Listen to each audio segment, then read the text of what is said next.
ಓಂ ನಮಃ ಶಿವಾಯ. ಎಲ್ಲರಿಗೂ ನಮಸ್ಕಾರ. ಇಂದು ಈ ವಿಡಿಯೋದ ಮೂಲಕ ಕಟಕ ರಾಶಿಯವರ ಜಾತಕ ಫಲಿತಾಂಶಗಳ ಬಗ್ಗೆ ತಿಳಿದುಕೊಳ್ಳೋಣ. ಸ್ನೇಹಿತರೆ, ಇಂದಿನ ಈ ವಿಡಿಯೋವನ್ನು ಕೊನೆಯವರೆಗೂ ತಪ್ಪದೇ ನೋಡಿ, ಏಕೆಂದರೆ ಇಂದು ನಾನು ಹೇಳಲಿರುವ ವಿಷಯವು ನಿಮ್ಮ ಜೀವನದಲ್ಲಿ ಒಂದು ದೊಡ್ಡ ಬದಲಾವಣೆಗೆ ಕಾರಣವಾಗುವ ಸಾಧ್ಯತೆ ಇದೆ. ಕೆಲವೊಮ್ಮೆ ನಮ್ಮ ಜೀವನದಲ್ಲಿ ನಡೆಯುವ ಕೆಲವು ಘಟನೆಗಳು ಸಾಮಾನ್ಯವೆಂದು ನಾವು ಭಾವಿಸುತ್ತೇವೆ. ಆದರೆ ಅವು ಸಾಮಾನ್ಯ ಘಟನೆಗಳಲ್ಲ. ಅವು ನಮ್ಮ ಭವಿಷ್ಯದಲ್ಲಿ ಆಗಲಿರುವ ಬದಲಾವಣೆಯ ಮುನ್ಸೂಚನೆಗಳಾಗಿರಬಹುದು. ಜೀವನದಲ್ಲಿ ಕೆಲವು ಸಮಯಗಳು ಬರುತ್ತವೆ. ಆ ಸಮಯದಲ್ಲಿ ನಮ್ಮ ಆಲೋಚನೆಗಳು ಬದಲಾಗುತ್ತವೆ, ನಮ್ಮ ಮನಸ್ಸು ಬದಲಾಗುತ್ತದೆ, ನಮ್ಮ ಸುತ್ತಮುತ್ತಲಿನ ಪರಿಸ್ಥಿತಿಗಳು ಸಹ ಬದಲಾಗುತ್ತವೆ. ಅನೇಕ ಬಾರಿ ಈ ಬದಲಾವಣೆಗಳು ಯಾವುದೇ ಮುನ್ಸೂಚನೆ ಇಲ್ಲದೆ ಬಂದಂತೆ ಅನಿಸುತ್ತದೆ.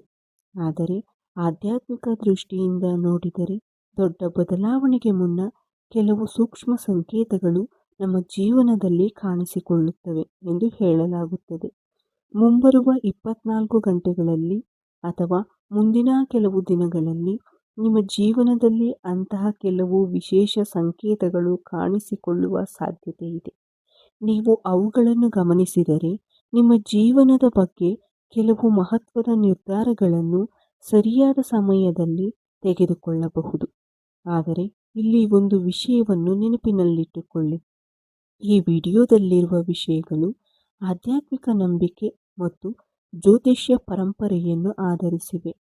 ನಿಮ್ಮ ಜೀವನವನ್ನು ಬದಲಾಯಿಸುವುದು ನಿಮ್ಮ ಪರಿಶ್ರಮ, ನಿಮ್ಮ ಸರಿಯಾದ ನಿರ್ಧಾರಗಳು ಮತ್ತು ದೇವರ ಮೇಲಿನ ನಂಬಿಕೆ ಎಂಬುದು ಅತ್ಯಂತ ಮುಖ್ಯ. ಸ್ನೇಹಿತರೆ, ನಿಮ್ಮ ಆರಾಧ್ಯ ದೈವ ಶ್ರೀ ಆಂಜನೇಯ ಸ್ವಾಮಿಯಾಗಿರಲಿ ಅಥವಾ ಶ್ರೀರಾಮನಾಗಿರಲಿ, ಭಕ್ತಿಯಿಂದ ಅವರನ್ನು ಸ್ಮರಿಸಿ ಈ ವಿಡಿಯೋವನ್ನು ಆಲಿಸಿ. ಇನ್ನು ಮೊದಲ ಸಂಕೇತದ ಬಗ್ಗೆ ತಿಳಿದುಕೊಳ್ಳೋಣ. ಮೊದಲ ಸಂಕೇತ, ಕಳೆದ ಕೆಲವು ತಿಂಗಳುಗಳಿಂದ ನೀವು ಮುಂದೂಡುತ್ತಾ ಬಂದಿರುವ ಒಂದು ಕೆಲಸ ಇದ್ದರೆ ಅದು ಈಗ ಏಕಾಏಕಿ ನಿಮಗೆ ತುಂಬ ಮುಖ್ಯವಾದ ಕೆಲಸದಂತೆ ಕಾಣಲು ಆರಂಭವಾಗುತ್ತದೆ.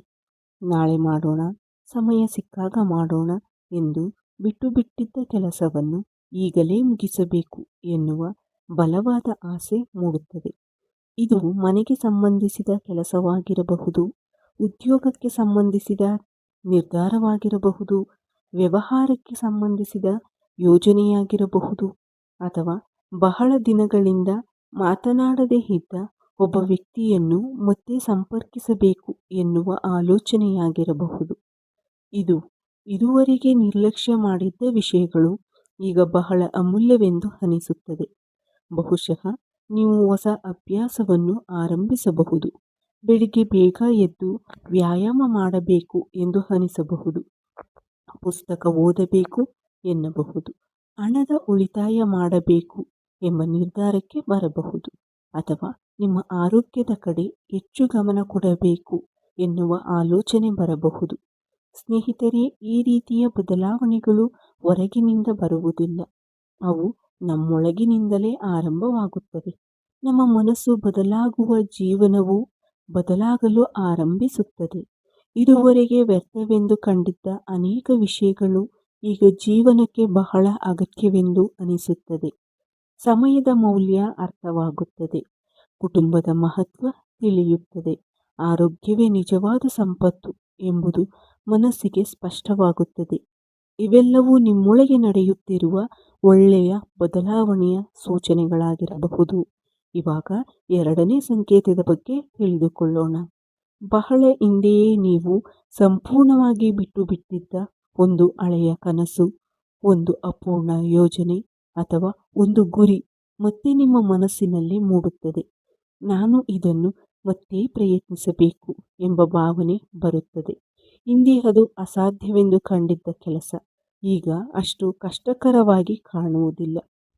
ನಿಮ್ಮ ದೃಷ್ಟಿಕೋನ ಬದಲಾಗುತ್ತದೆ. ನಿಮ್ಮ ಆತ್ಮವಿಶ್ವಾಸ ಹೆಚ್ಚಾಗುತ್ತದೆ. ಇದುವರೆಗೆ ಸಮಸ್ಯೆ ಮಾತ್ರ ಕಾಣುತ್ತಿದ್ದ ಜಾಗದಲ್ಲಿ ಈಗ ಪರಿಹಾರವು ಕಾಣಲು ಪ್ರಾರಂಭಿಸುತ್ತದೆ. ಇದು ನಿಮ್ಮ ಅನುಭವದಿಂದ ಬಂದ ಪ್ರಬುದ್ಧತೆ. ಜೀವನದಲ್ಲಿ ಪ್ರತಿಯೊಬ್ಬರಿಗೂ ಎರಡನೇ ಅವಕಾಶ ಸಿಗುವುದಿಲ್ಲ. ಆದರೆ ಅವಕಾಶ ಬಂದಾಗ ಅದನ್ನು ಗುರುತಿಸುವವರು ಮಾತ್ರ ಯಶಸ್ಸನ್ನು ಸಾಧಿಸುತ್ತಾರೆ. ಆದ್ದರಿಂದ ನಿಮ್ಮ ಮನಸ್ಸಿನಲ್ಲಿ ಮತ್ತೆ ಮತ್ತೆ ಮೂಡುವ ಒಳ್ಳೆಯ ಆಲೋಚನೆಗಳನ್ನು ನಿರ್ಲಕ್ಷ್ಯ ಮಾಡಬೇಡಿ. ಅವು ನಿಮ್ಮ ಜೀವನದ ಹೊಸ ಆರಂಭದ ದಾರಿಯಾಗಿರಬಹುದು. ಸ್ನೇಹಿತರೆ, ಇಲ್ಲಿಯವರೆಗೆ ನೀವು ಕೇಳಿದ ಈ 2 ಸಂಕೇತಗಳಲ್ಲಿ ಯಾವುದಾದರೂ ನಿಮ್ಮ ಜೀವನದಲ್ಲಿ ಈಗಾಗಲೇ ನಡೆಯುತ್ತಿದೆಯೇ ಎಂಬುದನ್ನು ಒಮ್ಮೆ ಯೋಚಿಸಿ. ನಡೆಯುತ್ತಿದ್ದರೆ ಕಾಮೆಂಟ್ನಲ್ಲಿ ಜೈ ಶ್ರೀರಾಮ್ ಎಂದು ಬರೆದು ನಿಮ್ಮ ಅನುಭವವನ್ನು ಹಂಚಿಕೊಳ್ಳಿ. ಮುಂದಿನ ಭಾಗದಲ್ಲಿ ಇನ್ನೂ ಶಕ್ತಿಯುತವಾದ 3 ಸಂಕೇತಗಳು, ಭವಿಷ್ಯದ ಬದಲಾವಣೆಗಳು ಹಾಗೂ ನಿಮ್ಮ ಜೀವನಕ್ಕೆ ಸಂಬಂಧಿಸಿದ ಪ್ರಮುಖ ವಿಷಯಗಳನ್ನು ತಿಳಿದುಕೊಳ್ಳೋಣ. ಆದ್ದರಿಂದ ವಿಡಿಯೋವನ್ನು ಕೊನೆಯವರೆಗೂ ತಪ್ಪದೆ ನೋಡಿ. ಸ್ನೇಹಿತರೆ, ಈಗ ನಾನು ಹೇಳಲಿರುವ 3ನೇ ಮತ್ತು 4ನೇ 5ನೇ ಸಂಕೇತಗಳು ಅತ್ಯಂತ ಮಹತ್ವದ್ದಾಗಿವೆ. ಇವುಗಳಲ್ಲಿ ಯಾವುದಾದರೂ ನಿಮ್ಮ ಜೀವನದಲ್ಲಿ ನಡೆಯುತ್ತಿದ್ದರೆ ನಿಮ್ಮೊಳಗೆ ಒಂದು ಹೊಸ ಬದಲಾವಣೆ ಆರಂಭವಾಗಿದೆ ಎಂದು ಅರ್ಥ ಮಾಡಿಕೊಳ್ಳಿ. ಆದ್ದರಿಂದ ಈ ವಿಡಿಯೋವನ್ನು ಕೊನೆಯವರೆಗೂ ತಪ್ಪದೆ ನೋಡಿ. ಈಗ 3ನೇ ಸಂಕೇತದ ಬಗ್ಗೆ ತಿಳಿದುಕೊಳ್ಳೋಣ. ಯಾವುದೇ ಸ್ಪಷ್ಟವಾದ ಕಾರಣವಿಲ್ಲದೆ ನಿಮ್ಮ ಮನಸ್ಸು ಪದೇ ಪದೇ ಭವಿಷ್ಯದ ಬಗ್ಗೆ ಯೋಚಿಸಲು ಆರಂಭಿಸುತ್ತದೆ. ನನ್ನ ಜೀವನ ಹೇಗಿರಬಹುದು? ಮುಂದೆ ನಾನು ಏನು ಮಾಡಬೇಕು? ಈಗಲೇ ನಾನು ಯಾವ ನಿರ್ಧಾರ ತೆಗೆದುಕೊಳ್ಳಬೇಕು? ಇಂತಹ ಪ್ರಶ್ನೆಗಳು ನಿಮ್ಮ ಮನಸ್ಸಿನಲ್ಲಿ ಮತ್ತೆ ಮತ್ತೆ ಮೂಡುತ್ತವೆ. ಕೆಲವರಿಗೆ ಹೊಸ ಮನೆ ಕಟ್ಟಬೇಕು ಎನ್ನುವ ಆಲೋಚನೆ ಬರುತ್ತದೆ. ಇನ್ನು ಕೆಲವರಿಗೆ ಹೊಸ ಉದ್ಯೋಗಕ್ಕಾಗಿ ಪ್ರಯತ್ನಿಸಬೇಕು ಎನಿಸುತ್ತದೆ. ಮತ್ತೊಬ್ಬರಿಗೆ ಸ್ವಂತ ವ್ಯವಹಾರ ಆರಂಭಿಸುವ ಕನಸು ಮತ್ತೆ ಜೀವಂತವಾಗುತ್ತದೆ. ಇದು ಕೇವಲ ಕಲ್ಪನೆಯಲ್ಲ. ನಮ್ಮ ಮನಸ್ಸು ಕೆಲವೊಮ್ಮೆ ನಾವು ಗಮನಿಸದ ಅವಕಾಶಗಳನ್ನು ನಮಗೆ ನೆನಪಿಸುತ್ತದೆ. ಆದ್ದರಿಂದ ಒಳ್ಳೆಯ ಆಲೋಚನೆ ಬಂದಾಗ ಅದನ್ನು ನಿರ್ಲಕ್ಷ್ಯ ಮಾಡಬೇಡಿ. ಬರೆದಿಟ್ಟುಕೊಳ್ಳಿ, ಯೋಜನೆ ರೂಪಿಸಿ, ಮೊದಲ ಹೆಜ್ಜೆಯನ್ನು ಇಡಿ. ಏಕೆಂದರೆ 1000 ಮೈಲಿಗಳ ಪ್ರಯಾಣವು ಒಂದು ಹೆಜ್ಜೆಯಿಂದಲೇ ಆರಂಭವಾಗುತ್ತದೆ. ಈಗ 4ನೇ ಸಂಕೇತದ ಬಗ್ಗೆ ತಿಳಿದುಕೊಳ್ಳೋಣ. ಈ ಸಂಕೇತವನ್ನು ಹಲವರು ಅನುಭವಿಸುತ್ತಾರೆ. ಒಂದು ಸಣ್ಣ ಘಟನೆ, ಒಬ್ಬ ವ್ಯಕ್ತಿಯ ಒಂದು ಮಾತು ಅಥವಾ ಒಂದು ವಿಡಿಯೋ, ಒಂದು ಪುಸ್ತಕ ಅಥವಾ ಒಂದು ಸಲಹೆ, ಇವುಗಳಲ್ಲಿ ಯಾವುದಾದರೂ ನಿಮ್ಮ ಮನಸ್ಸಿನಲ್ಲಿ ಆಳವಾಗಿ ಉಳಿಯುತ್ತದೆ.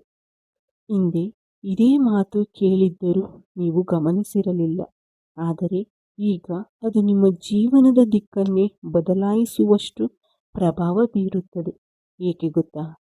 ಏಕೆಂದರೆ ಈಗ ನಿಮ್ಮ ಮನಸ್ಸು ಬದಲಾವಣೆಗೆ ಸಿದ್ಧವಾಗಿದೆ. ಸಮಯ ಬಂದಾಗ ಒಂದು ಸಣ್ಣ ಮಾತು ದೊಡ್ಡ ಪ್ರೇರಣೆಯಾಗುತ್ತದೆ. ಬಹಳ ಜನರ ಜೀವನದಲ್ಲಿ ಒಂದು ವಾಕ್ಯವೇ ದೊಡ್ಡ ಯಶಸ್ಸಿನ ಆರಂಭವಾಗಿದೆ. ಆದ್ದರಿಂದ ನಿಮಗೆ ಸಿಗುವ ಒಳ್ಳೆಯ ಸಲಹೆಗಳನ್ನು ನಿರ್ಲಕ್ಷ್ಯ ಮಾಡಬೇಡಿ. ಈಗ 5ನೇ ಸಂಕೇತದ ಬಗ್ಗೆ ತಿಳಿದುಕೊಳ್ಳೋಣ. ಇದು ಅತ್ಯಂತ ಆಶ್ಚರ್ಯಕರವಾದ ಸಂಕೇತ. ಒಮ್ಮೆ ನಿಮ್ಮ ಜೀವನವನ್ನು ಗಮನಿಸಿ. ಕೆಲವರು ನಿಧಾನವಾಗಿ ನಿಮ್ಮ ಜೀವನದಿಂದ ದೂರವಾಗುತ್ತಿದ್ದಾರೆ. ಯಾವುದೇ ಕಾರಣವಿಲ್ಲದೆ ಸಂಪರ್ಕ ಕಡಿಮೆಯಾಗಿರಬಹುದು, ಮಾತುಕತೆ ಕಡಿಮೆಯಾಗಿರಬಹುದು. ಇನ್ನೊಂದೆಡೆ ಹೊಸ ವ್ಯಕ್ತಿಗಳು ನಿಮ್ಮ ಜೀವನಕ್ಕೆ ಬರುತ್ತಿದ್ದಾರೆ. ಹೊಸ ಪರಿಚಯಗಳು ಆಗುತ್ತಿವೆ. ಹೊಸ ಅವಕಾಶಗಳು ನಿಮ್ಮನ್ನು ಹುಡುಕಿಕೊಂಡು ಬರುತ್ತಿವೆ. ಇದು ಜೀವನದ ಸಹಜ ನಿಯಮ. ಒಂದು ಬಾಗಿಲು ಮುಚ್ಚಿದಾಗ ಮತ್ತೊಂದು ಬಾಗಿಲು ತೆರೆಯುತ್ತದೆ. ಆದ್ದರಿಂದ ನಿಮ್ಮ ಜೀವನದಿಂದ ಯಾರಾದರೂ ದೂರವಾದರೆ ಅದಕ್ಕಾಗಿ ಹೆಚ್ಚು ದುಃಖಪಡಬೇಡಿ. ಕೆಲವೊಮ್ಮೆ ದೇವರು ಹೊಸ ಜನರಿಗೆ, ಹೊಸ ಅವಕಾಶಗಳಿಗೆ ಜಾಗ ಮಾಡಿಕೊಡಲು ಹಳೆಯ ಸಂಗತಿಗಳನ್ನು ದೂರ ಮಾಡುತ್ತಾನೆ ಎಂದು ಭಕ್ತರು ನಂಬುತ್ತಾರೆ. ಈಗ ನಿಮ್ಮೊಳಗೆ ಏನು ಬದಲಾಗುತ್ತಿದೆ? ಸ್ನೇಹಿತರೆ, ನೀವು ಮೊದಲು ಇದ್ದ ವ್ಯಕ್ತಿಯೇ ಈಗ ಇಲ್ಲ.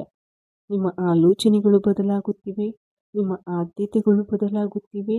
ಈಗ ನಿಮಗೆ ಸಮಯದ ಬೆಲೆ ಗೊತ್ತಾಗಿದೆ, ಹಣದ ಮೌಲ್ಯವೂ ಸಹ ಗೊತ್ತಾಗುತ್ತಿದೆ, ಒಳ್ಳೆಯ ಸಂಬಂಧಗಳ ಮಹತ್ವ ಕೂಡ ಗೊತ್ತಾಗಿದೆ. ಅನಗತ್ಯ ಜಗಳಗಳಿಂದ ದೂರ ಇರಬೇಕು ಎನಿಸುತ್ತದೆ.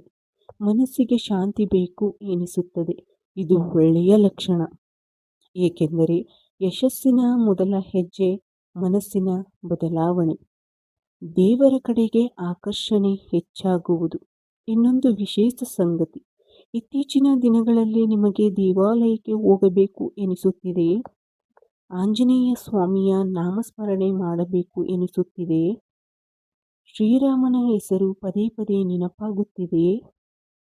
ಹಾಗಿದ್ದರೆ ಇದನ್ನು ನಿರ್ಲಕ್ಷ್ಯ ಮಾಡಬೇಡಿ.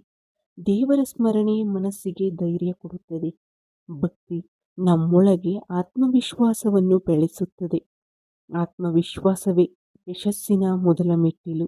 ಆದ್ದರಿಂದ ಪ್ರತಿದಿನ ಕೆಲವು ನಿಮಿಷಗಳಾದರೂ ಪ್ರಾರ್ಥನೆ ಮಾಡಿ, ಮಂತ್ರ ಜಪ ಮಾಡಿ, ಮನಸ್ಸಿಗೆ ಶಾಂತಿ ಕೊಡಿ. ಅತ್ಯಂತ ಮುಖ್ಯವಾದ ಮಾತು ಸ್ನೇಹಿತರೆ, ನಾವು ಹಲವಾರು ಬಾರಿ ನಮ್ಮ ಸಮಸ್ಯೆಗಳಿಗೆ ಇತರರನ್ನು ಕಾರಣವೆಂದು ಭಾವಿಸುತ್ತೇವೆ. ಆದರೆ ಕೆಲವೊಮ್ಮೆ ನಮ್ಮ ನಿರ್ಧಾರಗಳು ನಮ್ಮ ಸಮಸ್ಯೆಗಳಿಗೆ ಕಾರಣವಾಗಿರಬಹುದು. ತುರ್ತು ನಿರ್ಧಾರ, ಅತಿಯಾದ ನಂಬಿಕೆ, ಅನಗತ್ಯ ಖರ್ಚು, ತಪ್ಪು ಸ್ನೇಹ ಇವುಗಳು ಜೀವನವನ್ನು ಕಷ್ಟಕ್ಕೆ ತಳ್ಳಬಹುದು. ಆದ್ದರಿಂದ ಇಂದಿನಿಂದ ಒಂದು ನಿರ್ಧಾರ ಮಾಡಿ. ನಾನು ಯೋಚಿಸಿ ಮಾತನಾಡುತ್ತೇನೆ, ಯೋಚಿಸಿ ಹಣ ಖರ್ಚು ಮಾಡುತ್ತೇನೆ, ಯೋಚಿಸಿ ಸ್ನೇಹ ಮಾಡುತ್ತೇನೆ. ಈ 3 ನಿರ್ಧಾರಗಳು ನಿಮ್ಮ ಜೀವನವನ್ನು ಬದಲಾಯಿಸಬಹುದು.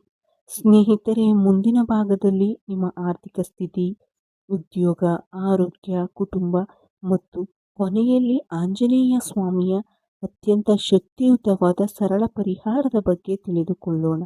ಆದ್ದರಿಂದ ವಿಡಿಯೋವನ್ನು ಎಲ್ಲಿಯೂ ಸ್ಕಿಪ್ ಮಾಡದೆ ಕೊನೆಯವರೆಗೂ ತಪ್ಪದೇ ನೋಡಿ. ಸ್ನೇಹಿತರೆ, ಈಗ ಈ ವಿಡಿಯೋದ ಅತ್ಯಂತ ಪ್ರಮುಖ ಭಾಗಕ್ಕೆ ಬಂದಿದ್ದೇವೆ. ಇಲ್ಲಿ ಹೇಳಲಿರುವ ವಿಷಯವನ್ನು ಕೊನೆಯವರೆಗೂ ಗಮನವಿಟ್ಟು ಆಲಿಸಿ. ಇದುವರೆಗೆ ನೀವು ಕೇಳಿದ ಸಂಕೇತಗಳಲ್ಲಿ ಒಂದಾದರೂ ನಿಮ್ಮ ಜೀವನದಲ್ಲಿ ನಡೆಯುತ್ತಿದ್ದರೆ, ಇನ್ನು ಮುಂದೆ ನೀವು ತೆಗೆದುಕೊಳ್ಳುವ ನಿರ್ಧಾರಗಳು ಅತ್ಯಂತ ಜಾಣ್ಮೆಯಿಂದಿರಬೇಕು. ಆರ್ಥಿಕ ಜೀವನದಲ್ಲಿ ಬದಲಾವಣೆ. ಕಳೆದ ಕೆಲವು ತಿಂಗಳುಗಳಿಂದ ಹಣಕಾಸಿನ ಒತ್ತಡ ಅನುಭವಿಸುತ್ತಿರುವವರಿದ್ದರೆ, ಮೊದಲು ನಿಮ್ಮ ಖರ್ಚಿನ ಮೇಲೆ ನಿಯಂತ್ರಣ ಸಾಧಿಸಿ. ಹಣ ಸಂಪಾದಿಸುವುದು ಎಷ್ಟು ಮುಖ್ಯವೋ, ಅದನ್ನು ಸರಿಯಾಗಿ ಬಳಸುವುದೂ ಕೂಡ ಅಷ್ಟೇ ಮುಖ್ಯ. ಮುಂದಿನ ದಿನಗಳಲ್ಲಿ ಹೊಸ ಆದಾಯದ ಅವಕಾಶಗಳು ನಿಮ್ಮ ಮುಂದೆ ಬರಬಹುದು. ಕೆಲವರಿಗೆ ಉದ್ಯೋಗದ ಅವಕಾಶ ದೊರೆಯಬಹುದು. ಕೆಲವರಿಗೆ ಉದ್ಯೋಗದಲ್ಲಿ ಬಡ್ತಿ ಅಥವಾ ಉತ್ತಮ ಜವಾಬ್ದಾರಿ ಸಿಗಬಹುದು. ವ್ಯಾಪಾರ ಮಾಡುವವರಿಗೆ ಹೊಸ ಗ್ರಾಹಕರು ಅಥವಾ ಹೊಸ ಸಹಭಾಗಿತ್ವದ ಅವಕಾಶಗಳು ಸಿಗಬಹುದು. ಆದರೆ ಯಾವುದೇ ಅವಕಾಶ ಬಂದರೂ ತುರ್ತು ನಿರ್ಧಾರ ಮಾಡಬೇಡಿ. ಮೊದಲು ಪರಿಶೀಲಿಸಿ, ನಂತರ ನಿರ್ಧಾರ ತೆಗೆದುಕೊಳ್ಳಿ. ನಿಮ್ಮ ಯಶಸ್ಸಿಗೆ ಅಡ್ಡಿಯಾಗುವ 3 ವಿಷಯಗಳು. ಸ್ನೇಹಿತರೆ, ಒಬ್ಬ ವ್ಯಕ್ತಿ ಜೀವನದಲ್ಲಿ ಮುಂದೆ ಬರದಂತೆ ತಡೆಯುವ 3 ದೊಡ್ಡ ಕಾರಣಗಳಿವೆ. ಮೊದಲನೆಯದು ಭಯ, ಎರಡನೆಯದು ಸೋಮಾರಿತನ, ಮೂರನೆಯದು ನಂತರ ನೋಡೋಣ ಎನ್ನುವ ಅಭ್ಯಾಸ. ಈ 3 ಅಭ್ಯಾಸಗಳನ್ನು ನೀವು ಬಿಟ್ಟ ದಿನದಿಂದಲೇ ನಿಮ್ಮ ಜೀವನ ಬದಲಾಗಲು ಆರಂಭವಾಗುತ್ತದೆ. ಯಾವುದೇ ಕೆಲಸವನ್ನು ಮುಂದೂಡಬೇಡಿ. ಸಮಯವನ್ನು ಗೌರವಿಸಿ. ಇಂದು ಮಾಡಬೇಕಾದ ಕೆಲಸವನ್ನು ಇಂದೇ ಮಾಡಿ. ಸಂಬಂಧಗಳಲ್ಲಿ ಜಾಗ್ರತೆ. ನಿಮ್ಮ ಜೀವನದಲ್ಲಿ ಹೊಸ ವ್ಯಕ್ತಿಗಳು ಬರಬಹುದು, ಹೊಸ ಸ್ನೇಹಗಳು ಆರಂಭವಾಗಬಹುದು. ಆದರೆ ಪ್ರತಿಯೊಬ್ಬರೂ ತಕ್ಷಣ ನಂಬಬೇಡಿ. ನಂಬಿಕೆ ಗಳಿಸಬೇಕಾದದ್ದು ಉಡುಗೊರೆಯಾಗಿ ಕೊಡುವಂಥದ್ದಲ್ಲ. ನಿಮ್ಮ ವೈಯಕ್ತಿಕ ವಿಷಯಗಳು, ನಿಮ್ಮ ಹಣಕಾಸಿನ ಮಾಹಿತಿ, ನಿಮ್ಮ ಭವಿಷ್ಯದ ಯೋಜನೆಗಳು ಇವುಗಳನ್ನು ಎಲ್ಲರ ಜೊತೆಯೂ ಹಂಚಿಕೊಳ್ಳಬೇಡಿ. ಮೌನವೂ ಕೆಲವೊಮ್ಮೆ ದೊಡ್ಡ ರಕ್ಷಣೆಯಾಗುತ್ತದೆ. ಆರೋಗ್ಯದ ಕಡೆ ಗಮನ ಕೊಡಿ. ಹಣ ಸಂಪಾದಿಸಲು ಆರೋಗ್ಯವನ್ನು ಕಳೆದುಕೊಳ್ಳಬೇಡಿ. ಪ್ರತಿದಿನ ಸ್ವಲ್ಪ ಸಮಯ ವ್ಯಾಯಾಮ ಮಾಡಿ. ಸಾಕಷ್ಟು ನೀರು ಕುಡಿಯಿರಿ. ಒಳ್ಳೆಯ ಸಾತ್ವಿಕ ಆಹಾರವನ್ನು ಸೇವಿಸಿ. ನಿದ್ರೆಯನ್ನು ನಿರ್ಲಕ್ಷ್ಯ ಮಾಡಬೇಡಿ. ಆರೋಗ್ಯ ಉತ್ತಮವಾಗಿದ್ದರೆ ಮಾತ್ರ ಜೀವನದ ಅವಕಾಶಗಳನ್ನು ಸಂಪೂರ್ಣವಾಗಿ ಬಳಸಿಕೊಳ್ಳಬಹುದು. ಆಧ್ಯಾತ್ಮಿಕ ಸಂದೇಶ. ಸ್ನೇಹಿತರೆ, ಯಾವುದೇ ಪರಿಸ್ಥಿತಿ ಬಂದರೂ ದೇವರ ಮೇಲಿನ ನಂಬಿಕೆಯನ್ನು ಕಳೆದುಕೊಳ್ಳಬೇಡಿ. ಭಕ್ತಿ ಎಂದರೆ ಕೇವಲ ಅದ್ಭುತಗಳನ್ನು ನಿರೀಕ್ಷಿಸುವುದು ಅಲ್ಲ. ಭಕ್ತಿ ಎಂದರೆ ಧೈರ್ಯದಿಂದ ಬದುಕುವುದು, ಒಳ್ಳೆಯ ಕೆಲಸ ಮಾಡುವುದು, ಪ್ರಾಮಾಣಿಕವಾಗಿ ದುಡಿಯುವುದು ಮತ್ತು ಸಂಕಷ್ಟದಲ್ಲಿಯೂ ಆಸೆಯನ್ನು ಕಳೆದುಕೊಳ್ಳದಿರುವುದು. ಶ್ರೀ ಆಂಜನೇಯ ಸ್ವಾಮಿಯ ಜೀವನವೇ ಇದಕ್ಕೆ ದೊಡ್ಡ ಉದಾಹರಣೆ. ಅವರು ತಮ್ಮ ಶಕ್ತಿಯನ್ನು ಶ್ರೀರಾಮನ ಸೇವೆಗೆ ಬಳಸಿದರು. ನಾವು ಕೂಡ ನಮ್ಮ ಶಕ್ತಿ ಸಮಯ ಮತ್ತು ಪ್ರತಿಭೆಯನ್ನು ಒಳ್ಳೆಯ ಕೆಲಸಗಳಿಗೆ ಬಳಸಿದರೆ ಜೀವನದಲ್ಲಿ ಖಂಡಿತ ಯಶಸ್ಸು ಸಿಗುತ್ತದೆ. ನೀವು ಬಯಸಿದರೆ ಒಂದು ಸರಳ ಪ್ರಾರ್ಥನೆಯನ್ನು ಮಾಡಬಹುದು. ಬೆಳಿಗ್ಗೆ ಸ್ನಾನ ಮಾಡಿ ಮನಸ್ಸನ್ನು ಶಾಂತವಾಗಿರಿಸಿ ಆಂಜನೇಯ ಸ್ವಾಮಿಯ ಚಿತ್ರ ಅಥವಾ ದೇವಾಲಯದ ಮುಂದೆ ನಿಂತು ಭಕ್ತಿಯಿಂದ ಈ ಮಂತ್ರವನ್ನು 11 ಬಾರಿ ಜಪಿಸಿ. ಓಂ ಹನುಮತೆಯೇ ನಮಃ ಅಥವಾ ಶ್ರೀರಾಮದೂತಾಯ ನಮಃ. ನಂತರ ನಿಮ್ಮ ಕುಟುಂಬದ ಆರೋಗ್ಯ, ಸುಖ, ಶಾಂತಿ ಮತ್ತು ಯಶಸ್ಸಿಗಾಗಿ ಪ್ರಾರ್ಥಿಸಿ. ಪ್ರಾರ್ಥನೆಯ ಜೊತೆಗೆ ನಿಮ್ಮ ಕರ್ತವ್ಯವನ್ನು ಪ್ರಾಮಾಣಿಕವಾಗಿ ನಿರ್ವಹಿಸಿ. ಅದೇ ನಿಜವಾದ ಭಕ್ತಿ. ಸ್ನೇಹಿತರೆ, ಇಂದು ಈ ವಿಡಿಯೋದಲ್ಲಿ ಹೇಳಿದ ವಿಷಯಗಳನ್ನು ಮೂಢನಂಬಿಕೆಯಾಗಿ ಸ್ವೀಕರಿಸುವ ಅಗತ್ಯವಿಲ್ಲ. ಆದರೆ ನಿಮ್ಮ ಜೀವನವನ್ನು ಒಮ್ಮೆ ಪರಿಶೀಲಿಸಿ. ನಿಮ್ಮ ಆಲೋಚನೆಗಳನ್ನು ಬದಲಾಯಿಸುವ, ನಿಮ್ಮ ಸಮಯವನ್ನು ಗೌರವಿಸಿ, ನಿಮ್ಮ ಗುರಿಯನ್ನು ಸ್ಪಷ್ಟವಾಗಿ ನಿರ್ಧರಿಸಿ, ನಿಮ್ಮ ಪರಿಶ್ರಮವನ್ನು ಹೆಚ್ಚಿಸಿ. ದೇವರ ಆಶೀರ್ವಾದದ ಜೊತೆಗೆ ನಿಮ್ಮ ಪ್ರಯತ್ನವು ಸೇರಿದಾಗ ಯಶಸ್ಸು ನಿಮ್ಮನ್ನು ಹುಡುಕಿಕೊಂಡೇ ಬರುತ್ತದೆ. ಈ ವಿಡಿಯೋ ನಿಮಗೆ ಇಷ್ಟವಾದರೆ ಒಂದು ಲೈಕ್ ಮಾಡಿ.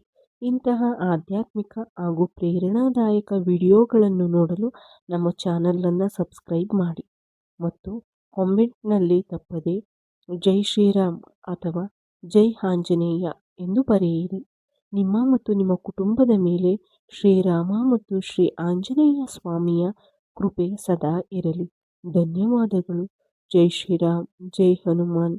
ಈ ವಿಡಿಯೋ ವೀಕ್ಷಿಸಿದ ನನ್ನ ಎಲ್ಲ ವೀಕ್ಷಕರಿಗೆ ಹೃತ್ಪೂರ್ವಕ ಧನ್ಯವಾದಗಳು.